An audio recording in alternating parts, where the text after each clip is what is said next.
বাবা সোহেল, হ্যাঁ বাদান। একটু দাঁড়াও, তোমার সাথে কিছু কথা ছিল। হ্যাঁ বাদান, বলেন। আচ্ছা বাবা, কথা পরেই কই, কিন্তু তুমি এই ভর সন্ধ্যাবেলায় কই রওনা দিলা বাবা?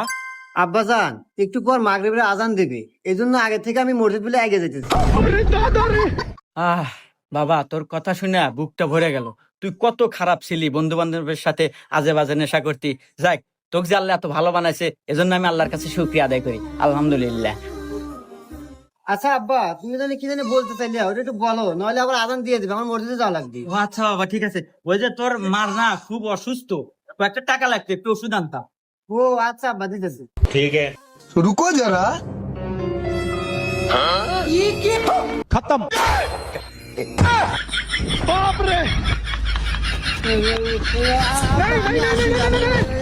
আসি। বন্ধুরা, কি বুঝলেন? পোশাক এবং লেবাস দেখে